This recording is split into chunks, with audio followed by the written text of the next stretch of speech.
couple of points actually, all relevant to the incident that happened back on Tuesday with the civil emergency deployment and their deployment of chemical munitions. First and foremost, I'd be remiss though if I didn't talk about last night. Last night was textbook. We had some organizers from the Million Youth March, a couple of people who I've met in the past, who did some fantastic work. I'm proud of them. The young people put on a very lawful protest. They got their words heard, they got their message across, message received, and they did so lawfully. So I want to applaud them first and foremost. The other thing is, obviously, the State Bureau of Investigations is reviewing Tuesday night to see if everything was legal, but we're going to take another step. I keep talking about us being a learning agency. We also want to make sure that all of our tactics are within line of best practices. A tactical mistake we can learn from and improve on. A legal issue will create serious consequences. We take that very seriously. So we're always looking to improve. And right now what we're doing is looking at our policies around how we deploy chemical munitions and what we talk about with this dispersal order. Right now we give a blanket order, we give it repeatedly, and we expect people to leave, and it's a continuous motion. What we're looking to clarify after conversations with my Civil Emergency Command is when there's a lull, meaning there's been violence and damage, for instance, and then a group moves, as they do quite often, breaks off, moves to another area, and they are protesting still. They're still in violation of the dispersal order.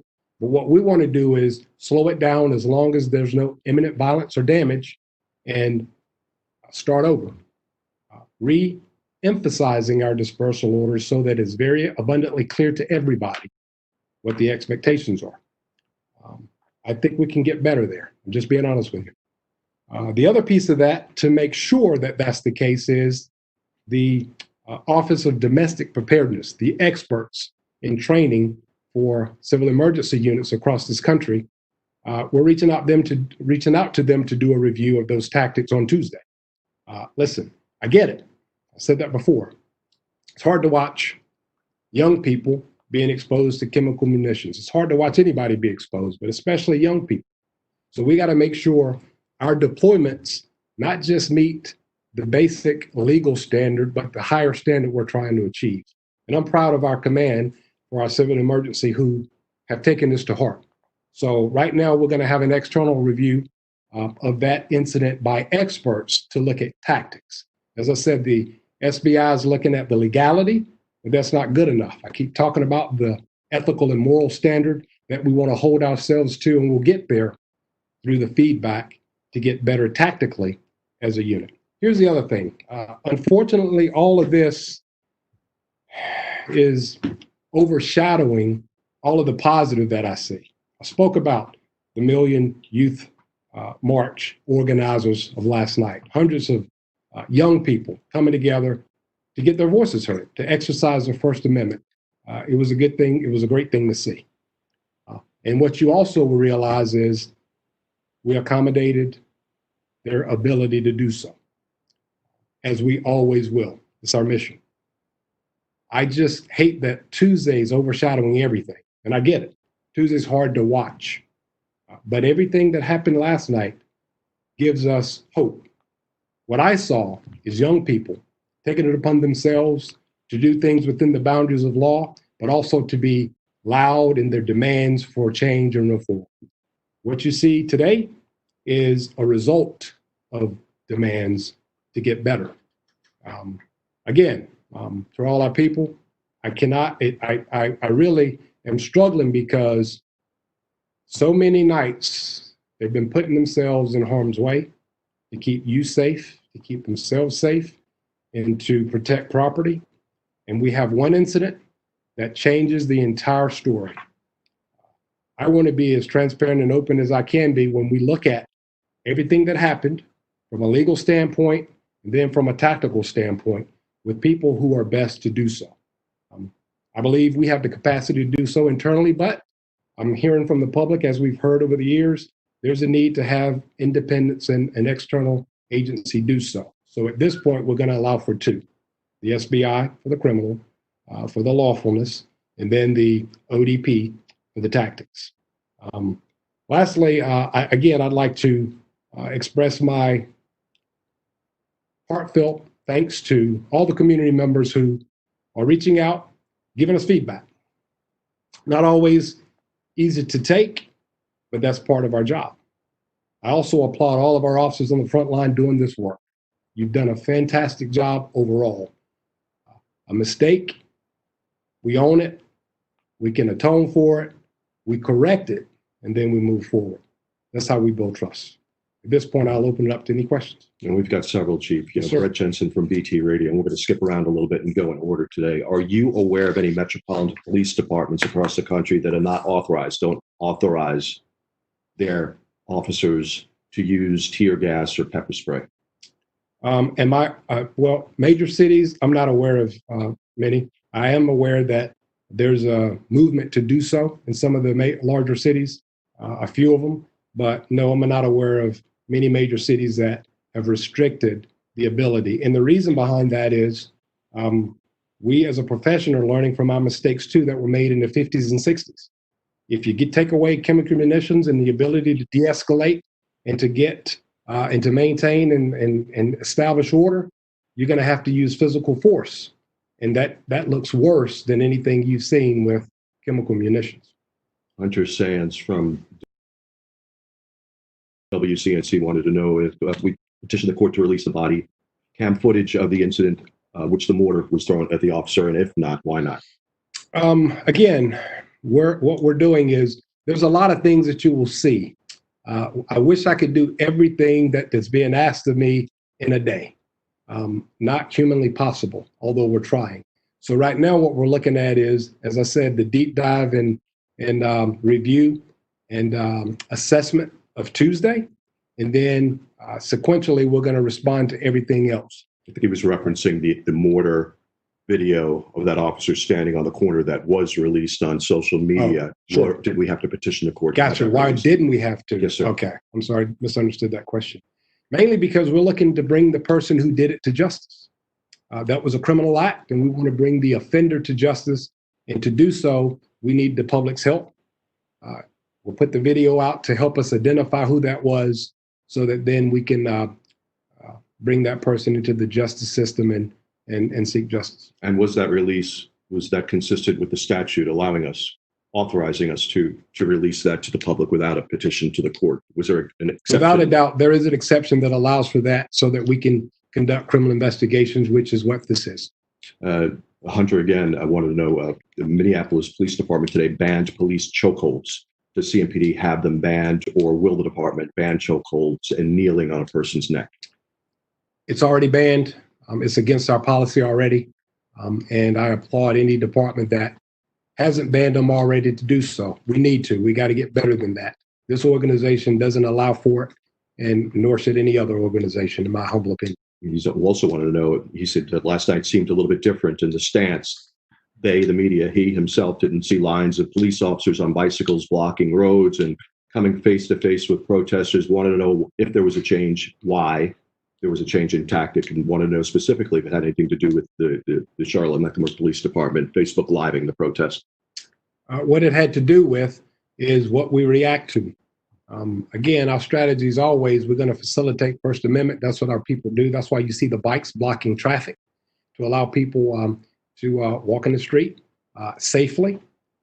So that is, and when we don't have violence, when we don't have people attacking us or damaging property, we can do that. When we have people who are becoming aggressive and damaging property, we have to restore and maintain order, and the tactics have to change. So we were allowed the opportunity to facilitate First Amendment rights, and we did so, in my humble opinion, fantastically. But I also have to give credit to the organizers of that march who maintained order throughout the whole time by policing themselves. Council Member Braxton Winston is calling for defunding new purchases of all chemical agents next year. Media wanted your response. Amanda Zoe from The Observer in particular. I don't deal in hypotheticals. I deal with what happens. All I can tell you is this. Without the ability to disperse an angry crowd or a violent crowd that is damaging property and assaulting people with chemical munitions, we're going to harken back to what we experienced in the 50s and 60s of physical force, which is absolutely unacceptable to me. I think we're better than that as an organization, and we definitely should be better than that as a city. Any other policy changes that are coming down the pike that the department's looking at changes? And that, again, that was from Hunter from WCNC. Other than the ones I've mentioned so far, that's yet to be determined based on what we see from the experts of ODP. If they say they see enhancements that we can employ, we will. Justin from Queen City Nerve, he's gotten a lot of attention. It was his video that really prompted this whole conversation. It's his video that captured the event out there on Tuesday night. He's on the line and wanted to know if there'll be subject matter experts on the ground available to the press during the protest for dialogue with community members. I think his question, and I spoke with him last night, I think he's referencing specifically subject matter experts that know about dispersal orders, the nuances of it, how they're supposed to be executed. We can arrange for that conversation. It depends on us having the opportunity to do so. That we don't control. That's going to be based on what we see as people are protesting. If the opportunity allows for it, we'd love to engage in that conversation, but we're not going to engage in a conversation that doesn't allow for two-way communication. That's not very effective. Mike Stoll from SOC wanted to know about the petitioning the court for the release of body-worn camera footage of the incident. I don't know what incident he's referencing specifically, but he does say, if not, can you please walk us through why the video is allowed to be released? I believe what he's referencing is the mortar, right? Which I think you've addressed already. The difference is there's a suspect who committed a crime that we're looking for, and the exception in the law allows us to release that so the public can assist us in bringing that person to justice. Amanda from The Observer wanted to know how frequently riot control agents and other equipment are used in CEO. How frequently are they purchased? Yeah, I'd have to get that answer. I'm not sure. It's not very frequently because they're not used very frequently. Generally, we have lawful protests virtually every day of the week. So when they become violent and destructive is when we have to change our methods. So not very often. We'll have to get the specific of how often, and I don't have the answer with me today. Justin, again, from Queen City Nerve, asked if you would acknowledge the fact that the incident that happened on Tuesday evening on 4th Street was planned. Was this an orchestrated strategy? What I can tell you is there was forethought in what should be done to disperse the crowd. And I can also tell you the tactics that were deployed were not what we wanted to see. So again, I don't want to get into it too deeply because, again, that's going to impact the independence of the investigation that the experts are going to do to lay out everything. And then we'll talk about the the nuanced details at that point. Amanda from The Observer, I wanted to know how come the SOPs, the standard operating procedures concerning the civil emergency unit, the bike unit, the motorcycle unit aren't publicly available, even with redactions? Again, a very good question. That's something we're looking at as well. But the standard operating procedures are methods and means which get down into the safety and security of our people. It talks about the tactics that we have to use to counter aggression in certain situations, and I'm not going to get my people hurt. So the law protects our ability to give you what's public, which are the directives, but not the standard operating procedures that get into the methods and means of the tactical way we go about them. That would jeopardize safety, so we don't release those. Amanda followed up and wanted to know how long you expect the State Bureau of Investigation's review to take on the 4th Street incident. Wish I knew. Hopefully soon. It is a review, so a matter of a couple of weeks. I'm hopeful that it should be done in a couple of weeks, but that's a question for the State Bureau. We don't own any part of that review. Brett Jensen, WBT News, are you going to take part in the City Council meeting on Monday night to make your case? I suspect he's referencing the budget. I don't really have a case to make. My requests have already been submitted. Will I be in attendance? Yes. I'm not sure who this is from here. I don't see a name, but it looks like they're asking, will you just refer to Tuesday's mistake, or made some kind of reference to the mistake on Tuesday? They want to know if this is an acknowledgement that gas should not have been deployed. That's not what I'm saying at all. I'm saying tactically, I believe we could have been better. And again, I can't get into the specifics of that yet because we have an independent review that's going to answer all those questions. What I can tell you is, don't like how it looks, and I want to get better. Amanda, with the Observer, along with the State Bureau of Investigation review, the ODP tactical review, will there be any internal affairs investigation concerning the 4th Street incident? Absolutely, always. There'll be an internal investigation for every day that any munitions or force was used. So yes, indeed. Justin, again from Queen City, NERV, have you been able to confirm about officers firing pepper balls on the crowd from an elevated position during Tuesday's incident? Again, all of that will come out, but what I can tell you is the only time that can happen is when they're firing against a flat surface, a wall, and they cannot fire at people, and they did not fire at people.